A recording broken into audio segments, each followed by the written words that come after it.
Bom dia, pessoal. Continuando a nossa aula aí, falando a respeito de resistores, né? Nós vamos falar aí da segunda lei de Ohm. Nós já vimos aí a primeira lei, né? Essa segunda lei é uma lei direcionada aí aos condutores, tá certo? Aqui, ó, eu estou representando aqui com esse desenho aqui um fio, né? Esse fio, ó, ele tem um certo comprimento, né? Ó, comprimento L que nós falamos, tá? Nós temos a área, tá, gente? A área da seção transversal, ou seja, tá, gente? Eu vou cortar esse fio, calcular essa área aqui, ó.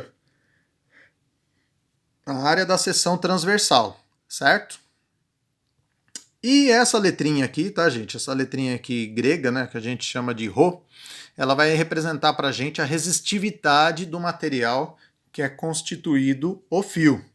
Ou seja, pessoal, né, se o fio ele é feito de cobre, o cobre ele tem uma certa resistividade, certo?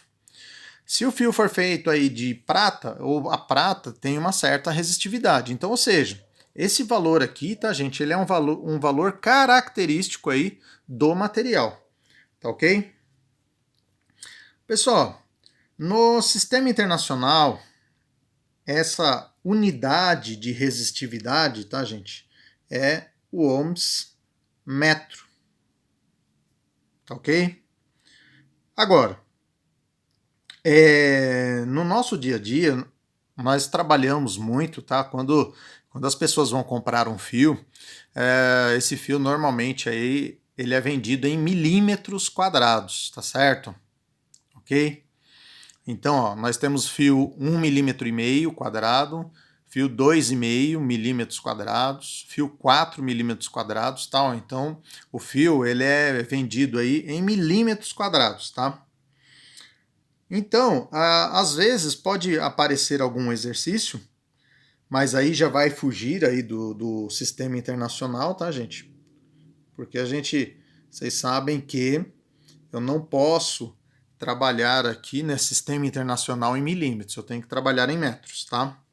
Mas, enfim, aí vai depender aí do problema, tá? Ele pode também adotar aí uma resistividade, ó, ohms milímetros quadrados por metro, tá certo? Então também seria uma outra unidade fora do sistema internacional, tá, gente? Sistema internacional é essa unidade aqui. Tudo bem? Pessoal, uma outra grandeza, né, ó, que também representa os fios e tudo mais, é o que a gente chama de condutividade, tá? Então, ó, os condutores, tá, gente? Ele tem uma certa condutividade e a condutividade, gente, ela é o oposto da resistividade. Eu poderia falar assim, tá, gente? Condutividade nós representamos aqui, ó, por essa letrinha aqui que a gente chama aí o sigma, né, ó, tá certo? E ele é o inverso da resistividade, tá? Então, ó, essa letrinha aqui indica condutividade. Então, um exercício ele vai falar para vocês assim, né? Um condutor cuja condutividade, né? E vão dar a unidade aí para vocês, tá? No sistema internacional, a unidade é essa daqui, tá, gente? Esse daqui, gente, quer dizer aí, ó, Siemens por metro.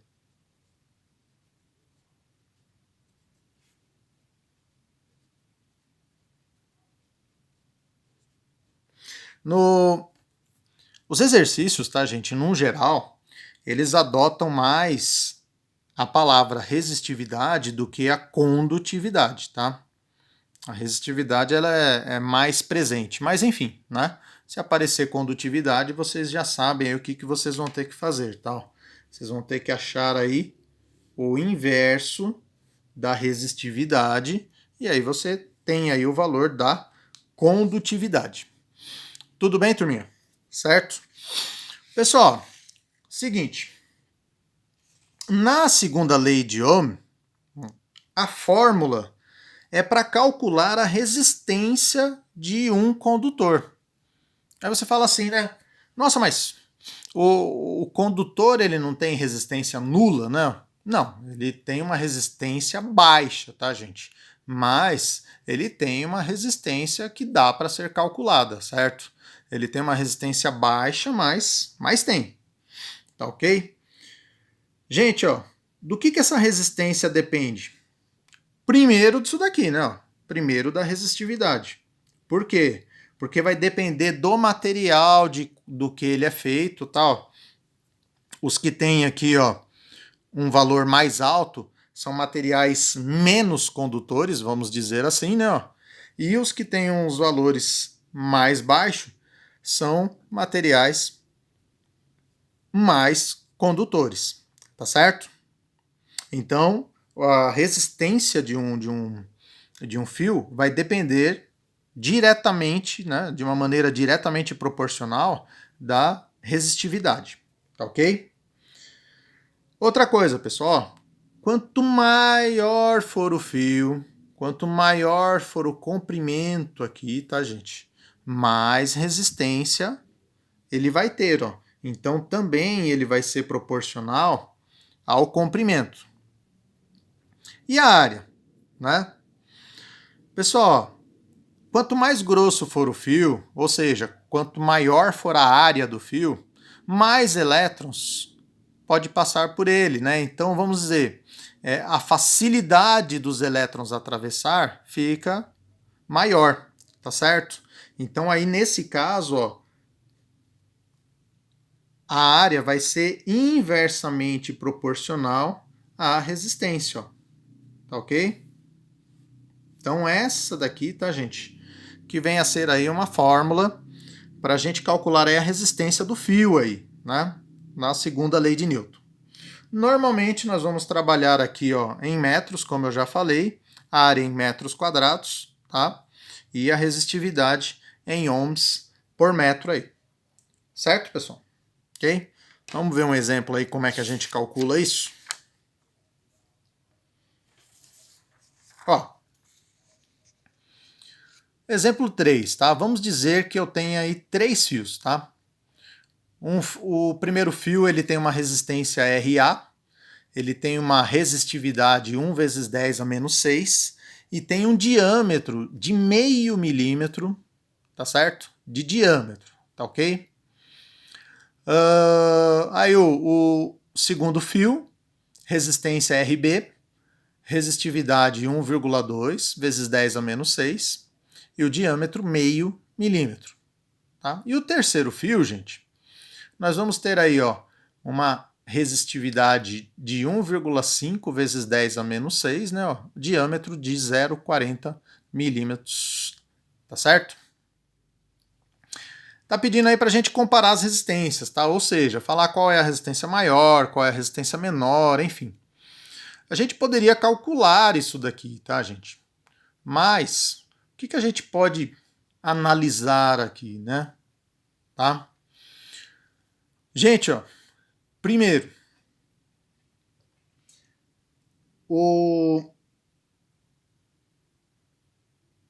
esses fios aqui, ó, o fio 1 e o fio 2, eles têm o mesmo diâmetro. Se eles têm o mesmo diâmetro, gente, então eles vão ter aí a mesma área, tá certo?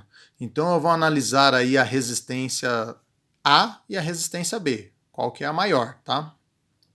Então as áreas são iguais, tá?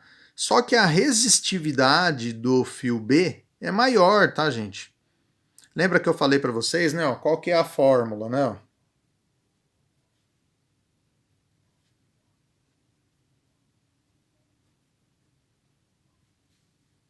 A fórmula não é essa? Tá? Ah, um detalhe, tá, gente? Eu estou considerando esses fios aqui, ó, com o mesmo comprimento, tá certo? Então, ó, se o comprimento é igual para os três, tá? Então o L aqui vai ser igual para os três, não vai ter diferença nenhuma, né? Se o diâmetro é o mesmo, então a área também vai ser a mesma, tá certo?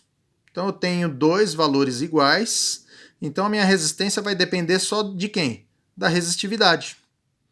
Como a resistividade do B, né, do fio B, é maior do que o fio A, então a resistência do B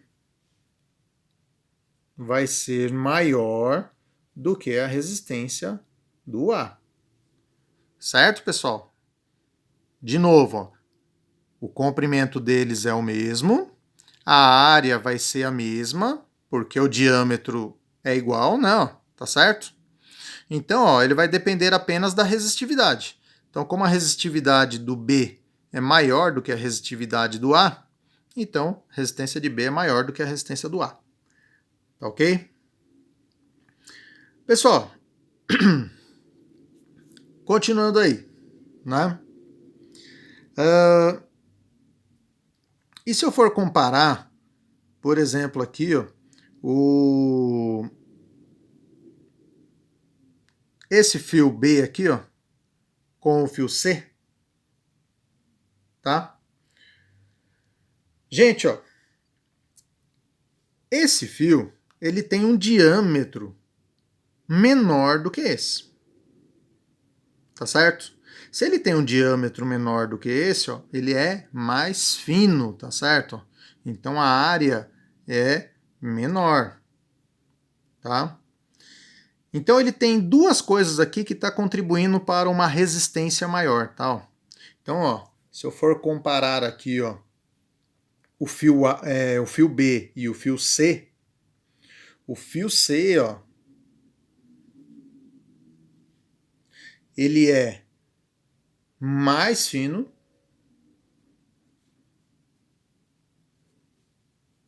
tá certo? E ele tem uma resistividade maior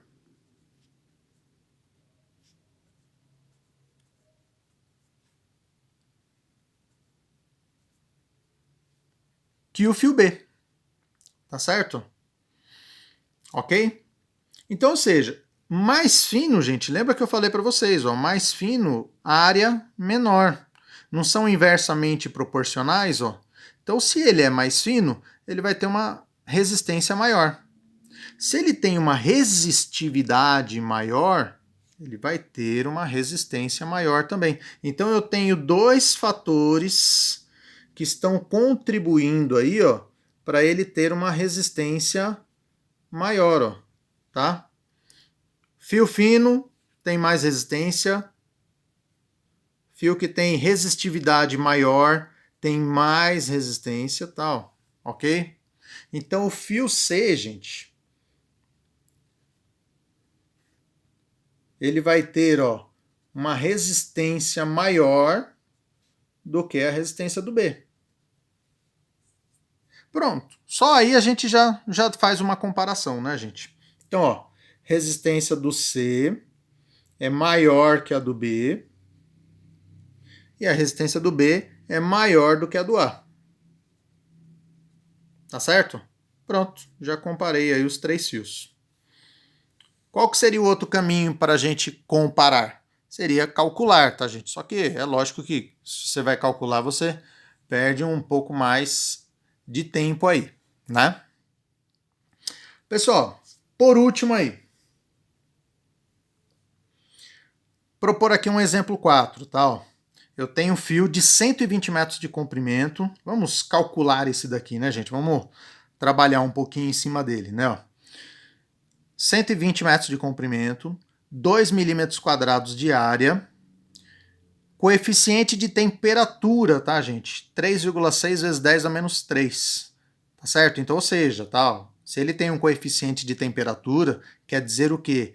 Que ele altera a resistência com variação de temperatura, tá certo? Ó, ele deu aqui pra gente, ó, a resistividade do alumínio, tá? A resistividade do alumínio é essa, a 20 graus Celsius, tá ok? Então, ó, vamos calcular a resistência dele a 20 e a 100 graus Celsius, tá? Então, vamos lá. Segunda lei, ó, resistividade do alumínio, 2,7 vezes 10 a menos 2. Comprimento do fio, ó, 120 metros. Área. Vou colocar a área aqui embaixo, tá, gente? Pessoal, aí eu tenho que dar uma olhada nas minhas unidades aqui, ó. Comprimento em metros, tudo bem. Área em milímetros, tá, gente? Então eu posso deixar a área nessa unidade, tá? Ó, em milímetros aí. Tá certo? Pessoal, então o que vai dar aí? Vou dividir aqui, tá, gente? Que vai dar 60, né? Então, ó, eu vou deixar aqui o 2,7, tá? Vezes, aqui vai dar 60. 60 vezes 10 a menos 2 vai dar 0,6, ó. Tá ok? E aí, 2,7 vezes 0,6. Então esse fio aí vai ter uma resistência, ó, deixa eu pôr aqui na frente mesmo, de 1,62 ohms. Tá ok? Então essa resistência, tá, gente, são com as características dele, ou seja, a 20 graus Celsius. Agora ele quer saber a resistência desse fio a 100 graus Celsius. Vocês lembram da fórmula da dilatação, né? A fórmula da resistência é bem parecida com essa, tá? Você coloca assim, ó, resistência seria igual a resistência inicial, né? Vezes 1 mais alfa delta teta aí, tá? Ou seja, né? Variação de temperatura, resistência inicial, resistência final, ou seja, né? A resistência a 100 graus que eu estou querendo calcular, tá? E aí nós vamos substituir esses valores aí nessa fórmula. Então eu achei que a resistência dele a 20 graus vale 1,62. O alfa, tá, gente, é esse coeficiente de temperatura aqui, ó. 3,6 vezes 10 a menos 3. Variação de temperatura, gente, está aqui, ó. Eu tenho a temperatura que eu sei o valor da resistência, né? Ó. Temperatura inicial, e eu quero saber a resistência a 100 graus, tá? Ó. Então vai ser a minha temperatura final. Então, ó, 100 menos 20, ó, eu vou ter 80 graus de variação de temperatura aí. Tá certo? Só resolver essa conta, tá, gente? Fazer aí a distributiva, nós temos que vai dar um valor aí aproximado, ó, de 2,09 ohms aí. Tá ok? Pessoal, lembrando, tá, gente, que você vê que teve uma pequena variação de resistências, não, tá? Mas você vê que essa variação também não é uma variação tão grande, tá, gente? Ele varia, mas também não tanto, tá? É um pouquinho só, tá ok? Bom, pessoal, né? Trabalhamos aí um pouquinho aí com a nossa segunda lei de Ohm, tá? Que fala aí a respeito de resistências em fios, né? Uma coisa interessante, tá, gente, que quando você vai fazer uma transmissão aí, tá, gente? Eu falei para vocês na aula passada, né, gente, que o resistor ele acaba transformando energia elétrica em calor. Então não é interessante você ter resistência, né? Então por isso que você tem que adotar um fio que tenha uma área, né, própria para o que você vai ligar. Se você pegar um fio, tá, gente, que ele é muito fino, o que vai acontecer? E você for ligar um equipamento que necessite de um fio mais grosso, o que vai acontecer, gente? Esse fio ele vai aquecer e aquecendo ele vai estar transformando energia elétrica em energia térmica, tá? Agora, você compra fio lá na sua casa para você aquecer, né? Para você ter aquecimento no fio? Não, né, gente? Então, O fio, se você não utilizar uma área certa para o que você vai estar ligando, ele vai estar aquecendo e você vai estar consumindo mais energia elétrica, né, ó, sem ter necessidade, tá certo? Então por isso que você tem que obedecer às especificações aí dos fabricantes, né? Ó. Então você vai ligar um chuveiro, tá, gente? Você tem que ligar o chuveiro na fiação correta, tá, gente? Às vezes as pessoas falam assim: ah, tá pedindo um fio 6 milímetros, eu vou ligar o fio 4. Ah, vai funcionar a mesma coisa. Vai funcionar? Provavelmente sim, vai funcionar a mesma coisa, tá? Só que daí o que, que acontece, tá? Ele vai estar gastando mais energia do que ele deveria. Então, ó, em termos de funcionamento, provavelmente você não vai ter problema, só que a conta de luz vem maior do que deveria. Por quê? Porque esse fio ele vai aquecer e vai transformar energia elétrica em energia térmica, né? O que isso daí é perigoso, tá, gente? Se você utilizar um fio muito fino para uma certa situação, ele pode aquecer tanto que pode ocorrer aí o curto-circuito, né? E aí o curto-circuito já é algo muito grave, tá, gente? Pode liberar calor e ter aí, inclusive, aí o início de um incêndio aí, tá bom? Então, nós temos que utilizar os fios nas especificações certas aí. Tá ok, gente? Bom, pessoal, vamos encerrar a nossa aula aí por hoje, tá? Espero que tenha tirado algumas dúvidas aí de vocês, tá? Vamos fazer exercício. Qualquer coisa também vocês vão perguntando para mim, a gente vai atendendo aí na medida do possível, tá bom? Até mais, pessoalzinho. Boas aulas para vocês, bons estudos. Até a nossa próxima aula aí, tá certo? Um abração.